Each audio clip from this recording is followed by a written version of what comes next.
નમસ્કાર એચકે ન્યૂઝમાં આપનું સ્વાગત છે। હું છું આપની સાથે કૃપાલી પરમાર। હવે જોઈએ આજના મુખ્ય સમાચાર। તાજેતરમાં ડાયરેક્ટર જનરલ ઓફ પોલીસના આદેશ મુજબ 100 કલાકમાં સમાજમાં અશાંતિ ફેલાવનાર ગુનાહિત ઇતિહાસ ધરાવતા લોકોના ગેરકાયદેસરની મિલકતો પર ડિમોલિશનની પ્રક્રિયાનો પરિપત્ર જાહેર કરાતા પોલીસ તંત્ર દ્વારા હિસ્ટ્રી શીટરનો ગુનેગારોને મૂકીને નિર્દોષ માત્ર કોળી સમાજને જ ટાર્ગેટ કરી રાપરના રેવન્યુ ડિપાર્ટમેન્ટ તંત્ર અને રાપરના પોલીસ તંત્ર દ્વારા રાજકીય લોકોના ઇશારે માત્ર કોળી સમાજને ટાર્ગેટ કરાતા અને કોળી સમાજની કાયદેસરની વેચાણ દસ્તાવેજથી વેચાણ ખરીદ કરેલ મિલકતો તોડી પડાતા સમગ્ર સમાજ રોષે ભરાયેલ અને ખરેખર તંત્ર દ્વારા રીતસરનો કોળી સમાજ સાથે ભેદભાવ કરાતા પોલીસ અધિક્ષક એસપી કચેરી પૂર્વ કચ્છ ગાંધીધામને આવેદનપત્ર આપવામાં આવ્યું હતું।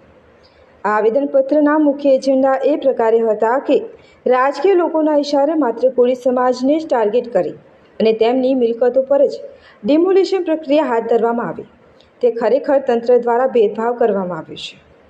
આવનાર સમયમાં આ રીતે કોઈ પણ પ્રકારનો ભેદભાવ ન થાય તેની ખાસ તકેદારી રાખવા અને રાપરની અંદર અનેક પ્રકારના દબાણો છે જેની યોગ્ય તપાસ કરી અને ડિમોલિશન પ્રક્રિયા હાથ ધરવામાં આવે છે તથા કોળી સમાજની કાયદેસરની મિલકતો આપતંત્ર દ્વારા ખોટી રીતે બિનઅધિકૃત ઠેરવી અને જે ડિમોલિશન કર્યું છે તેને રિસ્ટોર કરવામાં આવે અને ભવિષ્યમાં કોળી સમાજ ઉપર જે ખોટી રીતે ગુનાઓ લાદવામાં આવે છે તેની કડક અને યોગ્ય તપાસ થાય જેથી માત્ર કોળી અને ઠાકોર સમાજના સમગ્ર લોકોની લાગણીને ઠેસ ના પહોંચે તેની પણ ખાસ તકેદારી રાખવા એસપીને ઉગ્ર રજૂઆત કરવામાં આવી હતી। આ વેળાએ સમગ્ર કચ્છ અને વાગડ પંથકના કોળી સમાજમાંથી યુવાનો આગેવાનો અને વડીલો મોટી સંખ્યામાં ઉપસ્થિત રહ્યા હતા અને બંધ કરો કોળી ઠાકોર સમાજ પર અન્યાય બંધ કરો ના સૂત્રોચ્ચાર ઉચ્ચારાયા હતા। તેથી જ વધુમાં કોળી સમાજના આગેવાનોએ જણાવ્યું હતું કે અમે અમારી સમાજના કોઈ ગુનેગારોને સમર્થન નથી આપતા, પરંતુ રાપરની અંદર બુટલેગરો, ભૂમાફિયાઓ, ગૌચર ચરાવ અને પાછા ગુનાહિત પ્રવૃત્તિઓ સાથે સંકળાયેલા માનવ સમાજને હાનિ પહોંચાડે તેવા લોકો પણ ખુલ્લેઆમ ફરી રહ્યા છે, જેમને તંત્ર દ્વારા કે કોઈ રાજકીય લાગવક્ષ ઓથના કારણે પોલીસ તંત્ર કેમ છાવરી રહ્યું છે, જેઓની પણ યોગ્ય તપાસ કરી કાયદેસર કાર્યવાહી કરવા માંગ કરાઈ હતી। સુરેશભાઈ મકવાણા, એડવોકેટ અને કોળી સમાજ યુવા અગ્રણી। ગઈકાલે તારીખ 4/4/2025 ના રોજ એસપી કચેરી ગાંધીધામ મધ્યે એક આવેદનપત્ર આપવામાં આવ્યું અને સમગ્ર સમાજના આગેવાનો, વડીલો અને યુવાનો સૌ મોટી સંખ્યામાં ઉપસ્થિત રહ્યા હતા।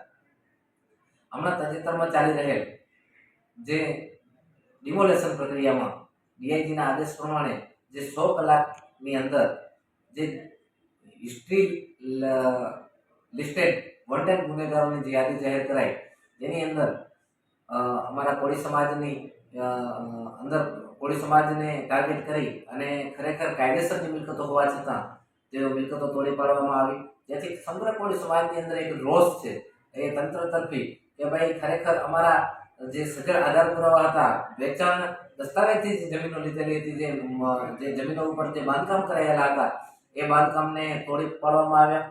તે ખરેખર આખો સમાજે એક બખોડ આ બાબતને બખોડે છે અને અમારે ગઈકાલના જે એજન્ડા હતા જે આવેદનપત્રના એજન્ડા એ પ્રકારે હતા કે આવનાર સમયની અંદર માત્ર જેમ આ વખતે કોળી સમાજને ટાર્ગેટ કરાયો છે એ રીતે આવનાર સમયની અંદર કોળી સમાજને માત્ર ટાર્ગેટ ન કરાય અને સંપૂર્ણ તપાસ હાથ ધરે, કારણ કે રાપરની અંદર અનેક ભૂમાફિયા, ખનીજ ચોરો, પછી ગૌચર ચાઉર તેમજ દબાણકારો અનેક લોકો છે, જેઓની પણ સામે કાર્યવાહી કરવામાં આવે, યોગ્ય તપાસ કરવામાં આવે અને તપાસ કામે જે નીકળે તે તમામને તે લિસ્ટમાં આવરવામાં આવે, કારણ કે જો પોલીસ તંત્ર ધારે તો આ તમામ જે રાપરની અંદર જે ગેરકાયદેસર જે ધંધા ચાલે છે તે ખરેખર બંધ થઈ શકે, પરંતુ જો 100 કલાકની અંદર માત્ર પોલીસ તંત્ર અને જે રેવન્યુ ડિપાર્ટમેન્ટ જો આવી એક યાદી બનાવી શકતું હોય કે 100 કલાકની રાત આટલા વોન્ટેડ ગુનેગારો છે, તો તમારી પાસે કામ જે તમારી યાદીમાં છે એ પ્રમાણે તમે કામ કરો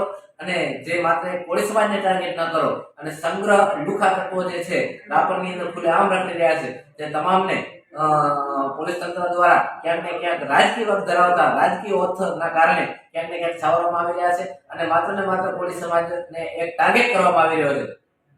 અમે કહેવા માંગીએ છીએ કે કોળી સમાજનું નેતૃત્વ નબળું નથી, કારણ કે આવનાર સમયની અંદર આ જે તમે અત્યારે ડિમોલેશનની પ્રક્રિયા માત્ર કોળી સમાજને ટાર્ગેટ કરાયો છે, આ ટાર્ગેટ કરાયો છે તો અમે કોઈ ગુનેગારોને છાવરતા નથી, કોઈ સમર્થન નથી આપતા, પરંતુ ક્યાંક ને ક્યાંક ભેદભાવની નીતિ અપનાવવામાં આવી છે એવું અમને ચોક્કસપણે લાગી રહ્યું છે. એટલા માટે અમે આવેદનપત્ર આપ્યું હતું અને આવનારા સમયની અંદર કોળી સમાજને માત્ર ટાર્ગેટ ન કરાય અને ખરેખર તંત્ર દ્વારા પૂરેપૂરું ધ્યાનપૂર્વક વિચારી અને પછી આગળના જે પગલાં છે તે ભરે અને જે ગુનેગારોને છે તે ખરેખર ગુનેગારોને ન છાવરે અને ગુનેગારોને કાયદેસર રીતે આ ડિમોલેશન પ્રક્રિયામાં એનો હાથ કરવામાં આવે એવી અમે વિનંતી કરીએ છીએ. અસ્તુ ભારત માતા કી જય.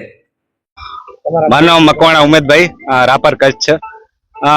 જ્યારે હમણાં 100 કલાકનું લિસ્ટ બનાવવામાં આવ્યું, એમાં માત્ર ને માત્ર રાપર તાલુકામાં કોઈ ગુનેગાર નહીં હોય, ખાલી કોળી સમાજ જ મળ્યો. 6 થી 7 ગુનેગારો લિસ્ટ હતું, એમાં 6 થી 7 ગુનેગારો માત્ર કોળીને જ, પણ સામાન્ય ગુનાવાળા કાંઈ પણ એની હિસ્ટોરી નથી અને સામાન્ય ગુનેગારોને એમણે અત્યારે લીધા છે ને એમનો 3 જગ્યાએ જે એમના મિલકતો હતો એ પોતાની મિલકત પાડી નાખી છે. ખરેખર એક અમારા સમાજ દુઃખની લાગણી વ્યક્ત કરે છે. સરકાર સામે અમે કોળી સમાજ ખૂબ રોષે ભરાયેલા છીએ, કારણ કે પ્રાગ પર 4 રસ્તેથી આમ નીલ પર 10 કિલોમીટરની અંદર 3 જે પાડવામાં આવ્યા, 3 જ માત્ર ને માત્ર કોળી સમાજના જ હતા. એમાં કોઈ બીજી સમાજના નહીં હોય, કોઈ ગુનેગાર નહીં હોય. જ્યારે પોલીસે આ લિસ્ટ બહાર પાડ્યું, પોલીસ તંત્રએ લિસ્ટ બહાર પાડ્યું, એમાં ગુનેગાર તો એમના કને ચોપડા ભરેલા છે રાપરમાં અને મોટા ગુનેગાર છે. આ તો માત્ર એક કેસ હતો, એમને પણ આ લિસ્ટમાં લાવી લીધા. એટલે માત્ર ટાર્ગેટ એમણે ખાલી કોળી સમાજનો જ પૂરો કર્યો, બીજાને બધાને બચાવ્યા છે. સારા ગુનેગારો જે ખૂની છે, જે માફિયા ચોરો છે, જે મોટા દબાણો કરી રાખ્યા છે, ખનીજ ચોરો છે, એને બચાવ્યા અને માત્ર સામાન્ય પરિવાર મજૂરી કરીને જે કામ કરતો હતો એને જ અમે એને ગુનામાં લીધા છે અને એમની વર્ષો જૂની કમાણી એમને આજે ધવસ કરી નાખી છે. ખરેખર અમારો સમાજ, કોળી સમાજ ખૂબ રોષે છે. અમે અહીંયા જો અમને ન્યાય નહીં મળે તો અમે ગાંધીનગર પણ અમે આ રીતના ગાંધી ચિંધ્યા માર્ગે પણ બેસશું અને ઉગ્ર રજૂઆત કરીશું. હરેશભાઈ કરશનભાઈ ઠાકોર, રાપરથી આવું છું. ગુજરાત ઠાકોર છે, રાપર તાલુકા પ્રમુખ છું. અને ખરેખર અમારે રાપરમાં જે ડિમોલેશન થયું એ અમારી કોળી સમાજ ઉપર ખરેખર ઓરમાની વર્તન થઈ રહ્યું છે આ તંત્ર દ્વારા. એની અમે આજે રજૂઆત કરવા આવ્યા હતી. ખરેખર જે ગુંડા તત્વો છે, જે પોલીસ ઉપર હત્યાની કોશિશ કરી ચૂક્યા છે, એ જ્યારે ખુલ્લેઆમ ફરી રહ્યા છે, એના દબાણ એમને એમ છે કાયદેસર. જે આ 3 દબાણ દૂર કરવામાં આવ્યા છે એની બાજુમાં જ જાઓ તો દબાણ બતાવે છે. જે 3 દબાણ છે, જે નીલપર પાટિયાનું દબાણ છે, એનાથી થોડાક આગળ જાઓ તો એવી જ રીતનું દબાણ છે કે ખરેખર મારી સમાજ ઉપર જ આ ઓરમાની વર્તન છે આ તંત્ર દ્વારા. અને તંત્ર કરીને આજે અમે રજૂઆત કરવા આવ્યા છીએ. જો તંત્ર હજી સુધી જો નહીં નીંદરમાંથી જાગે તો અમે ગમે ઉગ્ર આંદોલન પણ કરવાની મારી સમાજની તૈયારી છે.